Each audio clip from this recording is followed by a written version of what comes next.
Saudara-saudari, marilah kita mendengarkan renungan dengan judul Kita Juga Harus Bersaksi, yang berdasarkan pada Injil Yohanes bab 15 ayat 26 dan 27.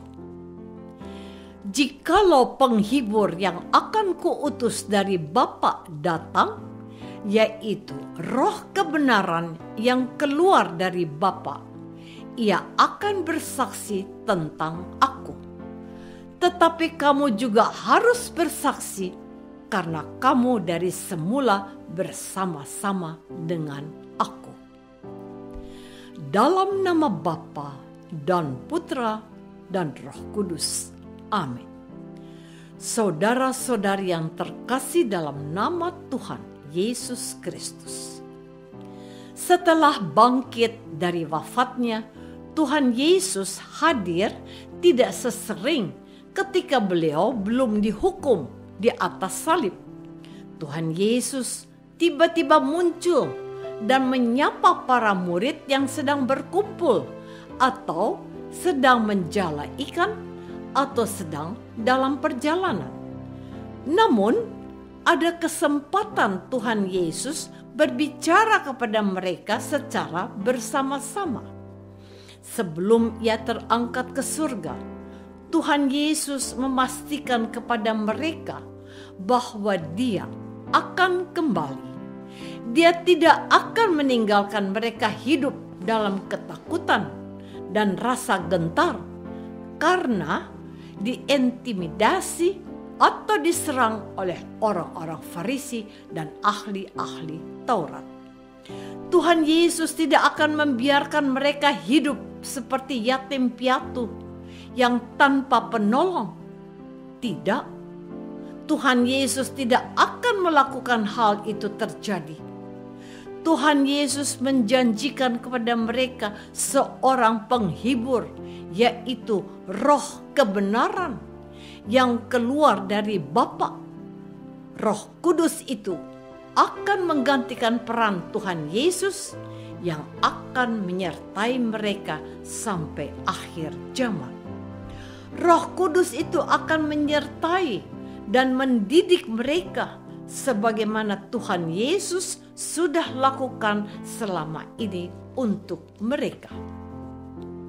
Saudara-saudari terkasih, firman Tuhan Yesus kepada para muridnya, semuanya itu kukatakan kepadamu selagi aku berada bersama-sama dengan kamu.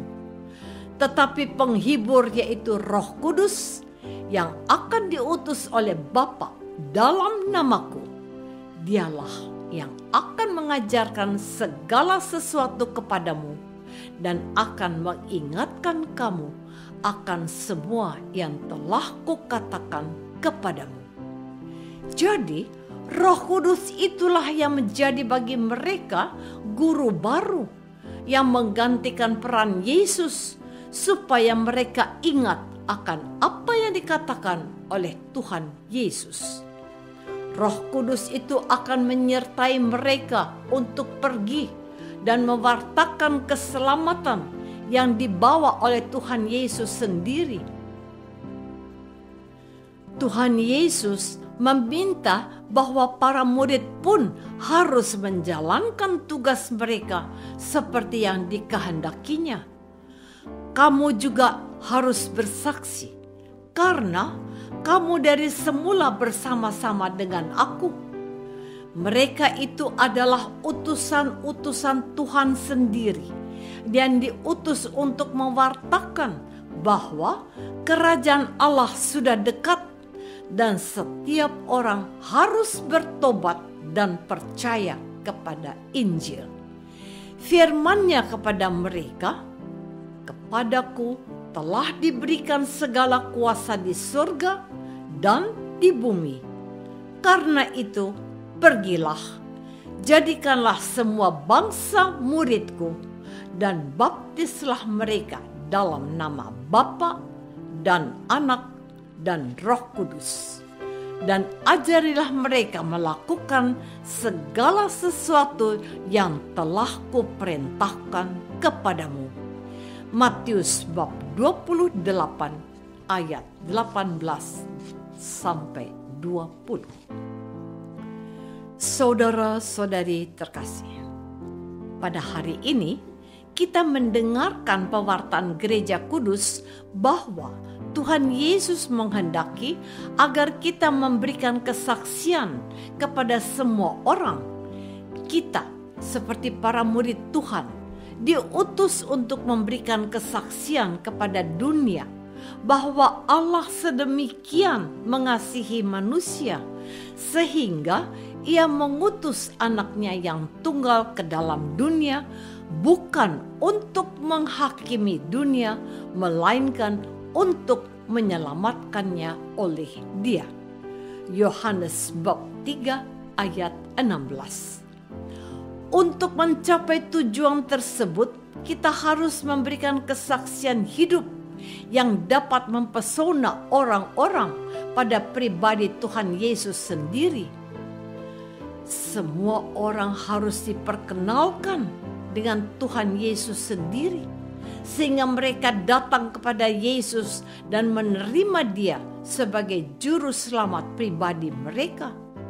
Mereka yang percaya kepada Tuhan Yesus dan menerimanya sebagai penyelamatnya, mereka berhak mendapat anugerah istimewa dari Allah sendiri. Mereka dijadikan anak-anak Allah dan menjadi bagian dari persekutuan Gereja Kudus. Hal itu terjadi kalau mereka dibaptis dalam nama Bapa dan Anak dan Roh Kudus. Tidak hanya sampai di situ saja. Kepada mereka yang telah menerima pembaptisan tersebut harus semakin diperkenalkan pada sosok Tuhan Yesus yang seutuhnya, bahwa Tuhan Yesus telah datang ke dunia untuk menyelamatkan dan mencari yang hilang. Tuhan Yesus datang untuk menyembuhkan yang sakit, membangkitkan orang mati, dan menyerahkan hidupnya untuk kita, supaya kita tidak binasa, melainkan memperoleh hidup kekal. Saudara-saudari terkasih, yang menjadi pesan Injil hari ini adalah kita harus bersaksi bersama dengan Roh Kudus. Roh Kudus yang dijanjikan oleh Tuhan Yesus itulah yang akan memampukan kita mengingat semua yang telah diajarkan oleh Tuhan Yesus. Bagaimanakah kita mengetahui bahwa kita dibimbing oleh Roh Kudus sendiri? Gereja mengajarkan agar kita mohon penerangan Allah Roh Kudus setiap kali kita hendak membaca dan merenungkan Alkitab. Kita membiarkan diri kita untuk dikuasai oleh Roh Kudus, yaitu Roh kebenaran yang akan membuka pikiran dan hati kita untuk mengenali apa yang menjadi kehendak Allah dalam firman-Nya tersebut. Kita sering mendengarkan khotbah atau homili, tetapi apakah kita sudah berusaha dan mencoba membaca Alkitab itu secara pribadi? Zaman makin maju dan canggih. Media sosial dan internet menjadi mudah diakses. Melalui sarana tersebut, kita sudah mendapat kemudahan untuk memahami firman Tuhan. Namun, apakah kita tidak melewatkan waktu untuk membaca dan merenungkannya secara pribadi? Pengalaman pribadi itulah yang dapat menginspirasi kita, memberikan kesaksian tentang Tuhan Yesus sendiri. Biarkanlah Roh Kudus memimpin hidup kita, sehingga kita dapat memberikan kesaksian tentang kasih Tuhan dalam tutur kata dan perbuatan kita. Apakah aku sudah mohon bimbingan Roh Kudus untuk memberikan kesaksian? Apakah cara hidupku sudah membuat orang terpesona pada Tuhan Yesus? Marilah kita berdoa. Bapa yang Maha Baik, Tuhan Yesus menghendaki kami untuk menjadi saksinya. Bantulah kami berpegang teguh pada firman-Nya dan menghayatinya dalam hidup kami, sehingga orang mengenal Tuhan sebagai Tuhan dan Juru Selamat dunia. Amin. Semoga kita semua selalu dinaungi dan dibimbing oleh berkat Allah yang Maha Kuasa, Bapa dan Putra dan Roh Kudus. Amin.